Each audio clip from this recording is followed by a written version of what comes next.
ಕರುನಾಡಿಗೆ ನಮಸ್ಕಾರ. ನಾನು DGK sir, ಊರು ತೋಳನೂರು, ತಾಲೂಕು ಅಕ್ಕಲಕೋಟ್, ಜಿಲ್ಲೆ Solapur, Maharashtra. CTET central teacher eligibility test 8 February 2026 ನಡೆಯಲಿದೆ. ಪೇಪರ್ 2 ಇದರ ಒಂದು ಸ್ಟಡಿ ಪ್ಲಾನಿಂಗ್ ಹೇಳುವ ಸಲುವಾಗಿ ನಿಮ್ಮ ಎದುರಿಗೆ ನಿಂತಿದ್ದೇನೆ. ಕರ್ನಾಟಕ TET ಪರೀಕ್ಷೆಗಿಂತ 10 ಪಟ್ಟು ಕರ್ನಾಟಕ TET ಪರೀಕ್ಷೆಗಿಂತ 10 ಪಟ್ಟು ಸರಳವಾದ ಈಸಿಯಾದ ಪರೀಕ್ಷೆ ಎಂದರೆ ಇದು CTET. CTET ಪರೀಕ್ಷೆಯಲ್ಲಿ ಪಾಸ್ ಆಗೋದು ತುಂಬಾ ಸರಳ ಇದೆ. ನನ್ನ ಪ್ರಕಾರ TETಗಿಂತ CTET ಈಸಿ ಆದಂತ ಪರೀಕ್ಷೆ. ನಿಮಗೆ ಕಾಡುವ ಒಂದೇ ಒಂದು ಪ್ರಶ್ನೆ ಏನೆಂದರೆ, ಸಾಕಷ್ಟು ವಿದ್ಯಾರ್ಥಿ ಮಿತ್ರರು ಅಂಜಿ ಈ ಪರೀಕ್ಷೆಯನ್ನು ಬರೆಯುವುದಿಲ್ಲ, ಹೆದರಿ ಈ ಪರೀಕ್ಷೆಯನ್ನು ಬರೆಯುವುದಿಲ್ಲ. ಅದಕ್ಕೆ ಪ್ರಮುಖ ಕಾರಣ, ಒಂದು, CTET ಪರೀಕ್ಷೆ ಇಂಗ್ಲಿಷ್ ಮೀಡಿಯಂದಲ್ಲಿ ಇರುತ್ತದೆ ಕ್ವಶನ್ ಪೇಪರ್. CTET ಪರೀಕ್ಷೆ ಕ್ವಶನ್ ಪೇಪರ್ ಹಿಂದಿ ಮತ್ತು ಇಂಗ್ಲಿಷ್ ಮೀಡಿಯಂದಲ್ಲಿ ಇರುತ್ತದೆ ಅನ್ನುವ ಮೊದಲನೇ ಭಯ. ಎರಡನೇದು, CTET ಪರೀಕ್ಷೆ ತುಂಬಾ ದೂರದಲ್ಲಿ ಸೆಂಟರ್ ಇರುತ್ತದೆ ಎಂಬ ಕಾರಣದಿಂದ ವಿದ್ಯಾರ್ಥಿ ಮಿತ್ರರು CTET ಪರೀಕ್ಷೆ ಬರೆಯುತ್ತಿಲ್ಲ. 2010ರಿಂದ CTET ಪರೀಕ್ಷೆ ನಮ್ಮ ದೇಶದಲ್ಲಿ ತೆಗೆದುಕೊಳ್ಳಲಾಗುತ್ತಿದೆ. ನಾನು 2014-15ರಲ್ಲಿ ಬೆಂಗಳೂರಿಗೆ ಬಂದು ಈ CTET ಪರೀಕ್ಷೆಯನ್ನು ಬರೆದಿದ್ದೆ. 2017-18ರೊಳಗೆ ಮುಂಬೈಗೆ ಹೋಗಿ ಈ ಎಕ್ಸಾಮ್ ಅನ್ನು ಬರೆದಿದ್ದೆ. ಆವಾಗ ಈ ಪರೀಕ್ಷೆ ಬಗ್ಗೆ ಹೆಚ್ಚು ಜಾಗೃತಿ ಎಲ್ಲಿ ಇರಲಿಲ್ಲ. ಈಗ CTET ಪರೀಕ್ಷೆಯ ಜಾಗೃತಿ ಎಲ್ಲ ಕಡೆ ಆಗಿದೆ. ಈ ಪರೀಕ್ಷೆ ಪಾಸ್ ಮಾಡಿದ ನಂತರ ಸೆಂಟ್ರಲ್ ಗೌರ್ಮೆಂಟ್ದಲ್ಲಿ ಟೀಚರ್ ಆಗಲು ಅರ್ಹತೆಯನ್ನು ಹೊಂದುತ್ತೇವೆ. ಅದರ ಜೊತೆಗೆ ಕರ್ನಾಟಕದಲ್ಲಿ ಕೂಡ ಟೀಚರ್ ಆಗುವ ಸಲುವಾಗಿ ಎಲಿಜಿಬಿಲಿಟಿ ಇದೆ. ನೀವು ಕರ್ನಾಟಕ TET ಪಾಸ್ ಆಗಬೇಕು ಅಥವಾ CTET ಪಾಸ್ ಆದ್ರೂ ಅದು ಈಕ್ವಲೆಂಟ್ ಇದೆ. CTET ಪರೀಕ್ಷೆಯ ಪ್ರಶ್ನೆ ಪತ್ರಿಕೆಯನ್ನು ನೋಡಿದಾಗ ಎಲ್ಲಾ ಪ್ರಶ್ನೆಗಳು ಒಪಿನಿಯನ್ ಬೇಸ್ಡ್ ಆಗಿರುತ್ತವೆ, ಅಂದ್ರೆ ಫ್ಯಾಕ್ಟ್ ಬೇಸ್ಡ್ ಇರುವುದಿಲ್ಲ. ಅದನ್ನು ಓದಿ ನೆನಪಿನಾಗಿ ಇಟ್ಟುಕೊಳ್ಳುವಂತ ಪ್ರಶ್ನೆಗಳು ಕೇಳುವುದಿಲ್ಲ. ನೀವು ಏನು ಮಾಡುತ್ತೀರಿ, ಒಬ್ಬ ಶಿಕ್ಷಕರಾಗಿ ಈ ಸಮಸ್ಯೆಯನ್ನು ಹೇಗೆ ಬಿಡಿಸುತ್ತೀರಿ, ಒಬ್ಬ ಶಿಕ್ಷಕರಾಗಿ ಈ ಕನ್ಸೆಪ್ಟ್ ಅನ್ನ ವಿದ್ಯಾರ್ಥಿಗಳಿಗೆ ಹೇಗೆ ಕಲಿಸುತ್ತೀರಿ, ಒಬ್ಬ ಶಿಕ್ಷಕರಾಗಿ ಈ ಒಂದು ಸಂಸ್ಕೃತಿ ವಿಭಾಗದಲ್ಲಿ ಯಾರನ್ನು ನೀವು ಆಯ್ಕೆ ಮಾಡಿಕೊಳ್ಳುತ್ತೀರಿ. ಪ್ರತಿಯೊಂದು ಪ್ರಶ್ನೆಯು ಒಪಿನಿಯನ್ ಬೇಸ್ಡ್ ಆಗಿ ಇರುತ್ತದೆ.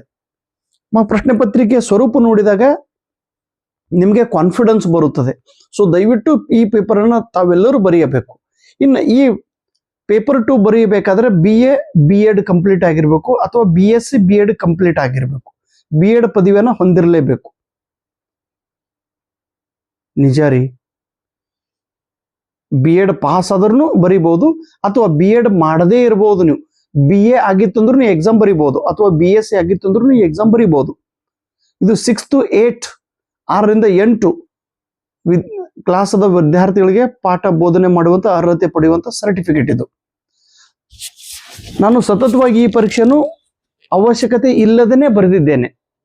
ನಾನು ನೆಟ್ ಮತ್ತು ಕೆಸೆಟ್ ಪ್ರಿಪರೇಷನ್ ಸಲುವಾಗಿ ನಾನು ಓದುತ್ತಿದ್ದೆ. ವಿವಿಧ ರಾಜ್ಯಗಳ ಈ ಸೆಟ್ ಎಕ್ಸಾಮ್ ಅನ್ನು ಬರೆಯುತ್ತಾ ಬೇರೆ ಬೇರೆ ರಾಜ್ಯದ TET ಪರೀಕ್ಷೆಗಳನ್ನು ಕೂಡ ನಾನು ಪಾಸ್ ಮಾಡಿದ್ದೇನೆ. ಹೀಗಾಗಿ ಟೋಟಲ್ 39 ಟೈಮ್ಸ್ TET ಪಾಸ್ ಆದಂತ ವ್ಯಕ್ತಿ ನಿಮ್ಮ ದಾನಯ್ಯ ಸರ್. 20 ಬಾರಿ CTET ಪರೀಕ್ಷೆ ಪಾಸ್ ಮಾಡಿದ ವ್ಯಕ್ತಿ ನಿಮ್ಮ ದಾನಯ್ಯ ಸರ್. 36 ಬಾರಿ ಸೆಟ್ ಎಕ್ಸಾಮ್ ಅನ್ನು ಪಾಸ್ ಮಾಡಿದ ದಾನಯ್ಯ. 4 ಬಾರಿ ನೆಟ್ ಎಕ್ಸಾಮ್ ಅನ್ನ. ಸರ್ ಇಷ್ಟೆಲ್ಲ ಎದಕ್ ಮಾಡಿರಿ ಸರ್? ಈ ಪ್ರಶ್ನೆಗೆ ಸರ್ ಆಮೇಲೆ ನೋಡೋಣ ಅಂತ. ಇದೇ ಸಂದರ್ಭದೊಳಗೆ PhDನೂ ಮಾಡಿದ್ದೆ. ಒಂಥರ ಶಿಕ್ಷಣ ಹುಚ್ಚು. ಈಗ ನೀವು CTET ಪರೀಕ್ಷೆ ಪಾಸ್ ಆಗ್ಬೇಕಾದ್ರೆ ಏನ್ ಮಾಡ್ಬೇಕು? ಸಪೋಸ್ ನಿಮ್ ಸಬ್ಜೆಕ್ಟ್ ನೀವು ಸೈನ್ಸ್ ಸ್ಟೂಡೆಂಟ್ಸು ಅಥವಾ ಆರ್ಟ್ಸ್ ಸ್ಟೂಡೆಂಟ್ಸ್. ಈಗ ಆರ್ಟ್ಸ್ ಸ್ಟೂಡೆಂಟ್ಸ್ ಇರುವಂತ ವಿದ್ಯಾರ್ಥಿ ಸಲುವಾಗಿ ನೋಡ್ರಿ, ಮೊದಲನೇದು ಇರೋದೇ 4 ವಿಭಾಗ. Total 150 question. 150 ಕ್ವಶನ್ ಒಳಗ ನಿಮಗೆ ಬರಬೇಕು 90 marks. GM candidate, open candidate ಇದ್ದವ್ರಿಗೆ. ಇನ್ನು ಕಾಸ್ಟ್ ವಿದ್ಯಾರ್ಥಿಗಳಿಗೆ 83. ಇನ್ನು ಪತ್ರಿಕೆ 1 ಲ್ಯಾಂಗ್ವೇಜ್ ಫಸ್ಟ್ ಅಲ್ಲಿ ನೀವು ಕನ್ನಡ ತೆಗೆದುಕೊಳ್ಬೇಕು. ಕನ್ನಡ ಇಲ್ಲಿ 30 ಕ್ವಶನ್ ಕೇಳುತ್ತಾನೆ. 30ಕ್ಕೂ 30 ತುಂಬಾ ಈಸಿ ಆದಂತ ಕ್ವಶನ್. 30 ಕ್ವಶನ್ ಒಳಗೆ 15 ಕ್ವಶನ್ ಒಂದು ಪ್ಯಾಸೇಜ್ ಮೇಲಿಂದ ಕೇಳುತ್ತಾನೆ, ಒಂದು ಪದ್ಯ ಮೇಲಿಂದ ಪ್ರಶ್ನೆಯನ್ನು ಕೇಳುತ್ತಾನೆ. ಇವು 15ಕ್ಕೆ 15 ನಿಮಗೆ ಬರಲೇಬೇಕು, ಬರುತ್ತವೆ. ಇನ್ನು ಉಳಿದಿದ್ದ 15 ಮಾರ್ಕ್ 15 ಕ್ವಶನ್ ಕನ್ನಡ ಭಾಷೆಯನ್ನ ಕಲಿಸುವ ಪದ್ಧತಿಗಳು, ಕಲಿಸುವ ವಿಧಾನಗಳು, ಕನ್ನಡನ ಹೇಗೆ ಕಲಿಸುತ್ತೀರಿ, ಅಥವಾ ವಿದ್ಯಾರ್ಥಿ ಮಾತೃಭಾಷೆಯನ್ನು ಹೇಗೆ ಕಲಿಯುತ್ತಾನೆ, ಅಥವಾ ಕೆಲವೊಂದು ಸರಳವಾದಂತ ಕನ್ನಡ ವ್ಯಾಕರಣಕ್ಕೆ ಸಂಬಂಧಪಟ್ಟಂತ ಪ್ರಶ್ನೆಗಳನ್ನು ಇಲ್ಲಿ ಕೇಳುತ್ತಾರೆ. ಬಹಳಷ್ಟು ಸರಳವಾದ ಪ್ರಶ್ನೆಗಳು. ಇಲ್ಲಿ 30ಕ್ಕೆ 30 ತೆಗೆದುಕೊಳ್ಳುವಂತ ಕೆಪಾಸಿಟಿ ನಿಮ್ಮ ಹತ್ರ ಇದೆ. ನಾನು ತೆಗೆದುಕೊಂಡಿದ್ದೇನೆ 28 ತನಕ ನಾನು ತೆಗೆದುಕೊಂಡಿದ್ದೇನೆ, 28 ತನಕ. ಒಂದ್ ದಿವಸನು ಕನ್ನಡ ಓದಲಾರ್ದನೆ ಎಷ್ಟು ತಗೊಂಡಿದ್ರಿ. ಇನ್ನು ಎರಡನೇ ಭಾಷೆ ಇಂಗ್ಲಿಷ್, ನಾನು ಇಂಗ್ಲಿಷ್ ಅನ್ನ ಚಾಯ್ಸ್ ಮಾಡಿದ್ದೆ. 15 ಕ್ವಶನ್ ಪ್ಯಾಸೇಜ್ ಮತ್ತು ಪೊಯಮದ ಮೇಲಿಂದ, ಇನ್ನು ಉಳಿದಿದ್ದು 15 ಕ್ವಶನ್ ಸಿಂಪಲ್ ಇಂಗ್ಲಿಷ್ ಗ್ರಾಮರ್ ಮತ್ತು ಇಂಗ್ಲಿಷ್ ಭಾಷಾ ಬೋಧನೆ ಮೇಲಿಂದ ಪ್ರಶ್ನೆಗಳನ್ನು ಕೇಳಿದ್ರು. ಇಂಗ್ಲಿಷ್ ಭಾಷೆಯನ್ನು ಕಲಿಸುವ ಮೆಥಡ್ಸ್. ಇದ್ರ ಸಲುವಾಗಿ ನಾನು ಒಂದು ಬುಕ್ ಅನ್ನ ಬರೆದಿದ್ದೇನೆ. ಇದು ಬುಕ್ ಬರೆದೇನ್ರಿ ಇಂಗ್ಲಿಷ್ ಭಾಷೆಯ ಬಗ್ಗೆ, ಇಂಗ್ಲಿಷ್ ಲ್ಯಾಂಗ್ವೇಜ್. ಇದು ಮಹಾರಾಷ್ಟ್ರ TET ಸಲುವಾಗಿರುವಂತ ಬುಕ್. ಇದು CTET ಸಲುವಾಗಿ ಉಪಯೋಗ ಆಗುತ್ತದೆ. ಇದರಲ್ಲಿ ಕೊನೆಗೆ ಒಂದು 4ರಿಂದ 5 ಪೇಜ್ ನೋಟ್ಸ್ ಇದೆ. ಇದನ್ನು ನೀವು ಓದಿದ್ರೆ 15ಕ್ಕೆ 15 ಮಾರ್ಕ್ಸ್ ಬಂದೇ ಬರುತ್ತದೆ. 15 ಮಾರ್ಕ್ಸ್ ಕವರ್ ಆಗುತ್ತದೆ ಕೊನೆ ಚಾಪ್ಟರ್. ಇರೋದೊಂದು 5 ಪೇಜ್ ಐತಿ. ಇದನ್ನು ಕಂಪಲ್ಸರಿ ಆಗಿ ತಾವೆಲ್ಲರೂ ಓದ್ಬೇಕು ಈ ಬುಕ್ ಅನ್ನ, ಇಂಗ್ಲಿಷ್ ಸಲುವಾಗಿ. ಇನ್ನ ಈ ಬುಕ್ ಏನೈತಲ್ಲ, ಇದರಲ್ಲಿ ಬೋಧನಾ ಮೆಥಡ್ಸ್, ಒಂದೇ ಚಾಪ್ಟರ್ ಲ್ಯಾಂಗ್ವೇಜ್ ಫಸ್ಟ್ ಏನ್ ಕನ್ನಡ ಭಾಷೆ ಬೋಧನೆ ಅದ ನೋಡ್ರಿ, ಅದಕ್ಕೆ ಸಂಬಂಧಪಟ್ಟಂತೆ ಈ ಬುಕ್ದೊಳಗೆ ಇದು ಸೆಟ್ ಮತ್ತು ನೆಟ್ ಎಕ್ಸಾಮ್ ಸಲುವಾಗಿರುವಂತ KCET ಸಂಬಂಧಪಟ್ಟಂತ ಬುಕ್ ಇದು. ಈ ಬುಕ್ ಕೂಡ TETಗೆ ಉಪಯೋಗವಾಗುತ್ತದೆ, CTETಗೆ ಉಪಯೋಗವಾಗುತ್ತದೆ. ಇದರಲ್ಲಿ ಮೊದಲನೇ ಚಾಪ್ಟರ್ ಅನ್ನ ಕರೆಕ್ಟ್ ಆಗಿ ಓದಬೇಕು. ಮೊದಲನೇ ಚಾಪ್ಟರ್ಗೆ ಸಂಬಂಧಪಟ್ಟಂತ ಥಿಯರಿ ಮತ್ತು ಮೊದಲನೇ ಚಾಪ್ಟರ್ಗೆ ಸಂಬಂಧಪಟ್ಟಂತ ಕ್ವಶನ್ ಬ್ಯಾಂಕ್ ಅನ್ನ ಇದರಿಂದ ಓದಬೇಕು. ಇವು ಎರಡು ರೆಫರೆನ್ಸ್ ಸಲುವಾಗಿ ನಿಮಗೆ ಉಪಯೋಗವಾಗುತ್ತದೆ. ಇನ್ನು ಮೂರನೇದಾಗಿ ಚೈಲ್ಡ್ ಸೈಕಾಲಜಿ. ಇದರಲ್ಲಿ 15 ಕ್ವಶನ್ ಚೈಲ್ಡ್ ರಿಲೇಟೆಡ್ ಇರುವಂತ ಬೇಸಿಕ್ ಕ್ವಶನ್ ಅನ್ನು ಕೇಳುತ್ತಾನೆ. 5 ಕ್ವಶನ್ ಸ್ಪೆಷಲ್ ವಿದ್ಯಾರ್ಥಿಗಳಿಗಾಗಿ, ದಿವ್ಯಾಂಗ ವಿದ್ಯಾರ್ಥಿಗಳಿಗೆ ಯಾವ ರೀತಿ ಬೋಧನೆ ಮಾಡಬೇಕು ಅನ್ನೋದ್ರ ಬಗ್ಗೆ 5 ಕ್ವಶನ್ ಕೇಳುತ್ತಾನೆ. 10 ಕ್ವಶನ್ ಮೆಥಡಾಲಜಿ ಪೆಡಾಗಾಗಿ ಮೇಲಿಂದ ಪ್ರಶ್ನೆಯನ್ನು ಕೇಳುತ್ತಾನೆ. ಆಮೇಲೆ ಸೋಷಿಯಲ್ ಸೈನ್ಸ್, ನೀವು ಆರ್ಟ್ಸ್ ವಿದ್ಯಾರ್ಥಿ ಇದ್ದರೆ ಇಲ್ಲಿ 60 ಮಾರ್ಕ್ಸ್.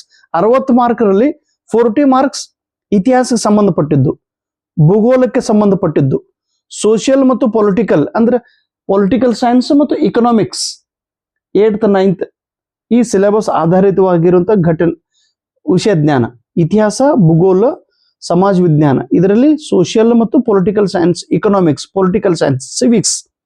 ಆಮೇಲೆ ಪೆಡಾಗೋಗಿಗೆ ಸಂಬಂಧಪಟ್ಟಂತ 20 ಕ್ವಶನ್.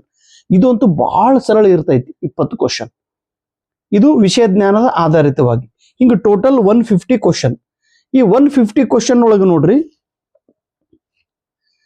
ಇವು 15 ಪೆಡಾಗೋಗಿ, ಇಲ್ಲಿ 15 ಪೆಡಾಗೋಗಿ, ಇದು 10 ನೋಡ್ರಿ, 15 15 30 40 40 ಈ ಒಂದೆರಡು 40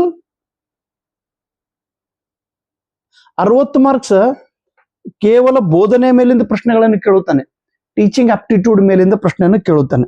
ಸೊ ಹೀಗಾಗಿ ಈ ಬುಕ್ದಲ್ಲಿರುವಂತ ಮೊದಲನೇ ಚಾಪ್ಟರ್ನ ಪ್ಲೀಸ್ ಓದ್ಬೇಕು ನೀವು. ಆಮೇಲೆ ಈ ಬುಕ್ದಲ್ಲಿ ಇರುವಂತ MCQ ಕ್ವಶನ್ ಅನ್ನ ನೀವು ಓದ್ರಿ, ಗ್ಯಾರಂಟಿ ಅಲ್ಲಗತ್ತೇನ್ರಿ. KCETಗೆ ನೆಟ್ಟಿಗೆ ಇರುವ ಕಂಟೆಂಟ್ ಕೂಡ TETಗೆ ಕೇಳುತ್ತಿದ್ದಾನೆ. ಇನ್ನು ಸೈನ್ಸ್ಗೆ ಸಂಬಂಧಪಟ್ಟಂತ ವಿದ್ಯಾರ್ಥಿ ಮಿತ್ರರು, ಮ್ಯಾಥಮೆಟಿಕ್ಸ್ ಇರುವಂತ ವಿದ್ಯಾರ್ಥಿಗಳು ನೋಡ್ರಿ, ಮ್ಯಾಥಮೆಟಿಕಲ್ ಸೈನ್ಸ್ ದೊಳಗೆ ಟೋಟಲ್ 60 ಕ್ವಶನ್, 60 ಮಾರ್ಕ್ಸ್. ಇದರಲ್ಲಿ ಮ್ಯಾಥಮೆಟಿಕ್ಸ್ 30 ಕ್ವಶನ್. 30ರೊಳಗೆ ಏನ್ ಮಾಡ್ತೇನ್ರಿ, ಕಂಟೆಂಟ್ ಆಧಾರಿತ ನಂಬರ್ ಸಿಸ್ಟಮ್, ಅಲ್ಜಿಬ್ರಾ ಮತ್ತು ಜಾಮೆಟ್ರಿ ಇವು 3 ಚಾಪ್ಟರ್ ಮೇಲಿಂದ 20 ಕ್ವಶನ್.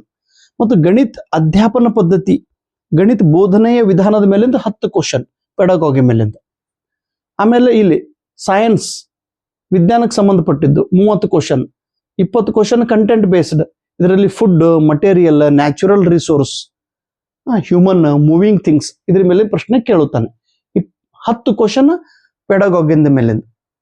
ಪೆಡಾಗೋಗಿ 10 ಅಂದ್ರೆ 10 ಅಷ್ಟೇ ಕೇಳ್ತಾನ್ರಿ.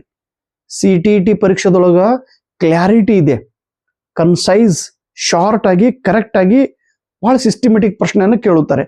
ಪ್ರಶ್ನೆ ಚಿಕ್ಕದಾಗಿ ಇರುವುದಿಲ್ಲ.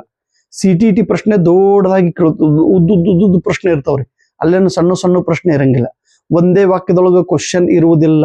CTET ದೊಳಗೆ ಎಲ್ಲಕ್ಕಿಂತ ದೊಡ್ಡ ಪ್ರಾಬ್ಲಮ್ ಏನು ಅಂದ್ರೆ ನಮಗೆ ಟೈಮ್ ಮ್ಯಾನೇಜ್ಮೆಂಟ್ ಮಾಡ್ಲಿಕ್ಕೆ ಆಗಂಗೆ ಇಲ್ರಿ.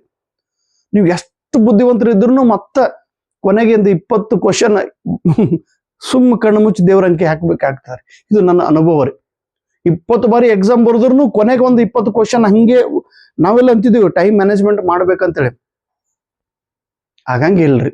ಯಾಕಂದ್ರೆ ಕ್ವಶನ್ ಲಾಂಗ್ ಕೇಳಿರ್ತಾನೆ. ದೊಡ್ಡ ಕ್ವಶನ್ ಈಸಿ ಇದಾವ್ರಿ. ನಾನು ಹೇಳೋದು ನೆನಪಿಡ್ರಿ, all questions are simple and easy, but you get a problem in reading all the questions because time is very short. 2.5 ತಾಸು ಮಾತ್ರ ಇದೆ, 2.5 hours. ಅಷ್ಟು ಗಂಟೆ ಒಳಗೆ ನೀವು ಎಲ್ಲ ಕ್ವಶನ್ ಅಟೆಂಪ್ಟ್ ಮಾಡಬೇಕು. ಸೊ ನನ್ನ ಪ್ರಕಾರ CTET ಪಾಸ್ ಮಾಡೋದು ತುಂಬಾ ಈಸಿ ಆಗಿದೆ. ಪೇಪರ್ 1 ಅಲ್ಲಿ ಇಲ್ಲಿ ಒಂದು 25 ಮಾರ್ಕ್ಸ್ ಬರ್ಬೇಕು ನಿಮ್ಗೆ. 25 ಇಲ್ಲಿ 25 ಇಲ್ಲಿ 25 ಇಲ್ಲಿ ಒಂದು 17, ಇಂಗ್ಲಿಷ್ ಇದೊಳಗೆ ಒಂದು 17, ಕನ್ನಡದೊಳಗೊಂದು 20, ಚೈಲ್ಡ್ ಸೈಕಾಲಜಿದೊಳಗೊಂದು 17ರಿಂದ 18, ಸೋಷಿಯಲ್ ಸೈನ್ಸ್ ಇವು ಎರಡೂ ಸೇರಿ ಮಿನಿಮಮ್ ಒಂದು 40 ತಗೊಂಡ್ರಂದ್ರೆ ಎಷ್ಟು ಆತ ನೋಡ್ರಿ. 5 40 5 5 1 7 12 20 20 2 2 2 4 5 6 6 4 10 ಅಬ್ಬಬ್ಬ 100 ಆತಾವೇನ್ರಿ. ಇಲ್ಲಂದ್ರೆ ಇಲ್ಲಿ 30 ಇಡ್ರಿ. 30 ಇಡ್ರಿ. 30 5 7 12 12 20 20 2 2 3 4 4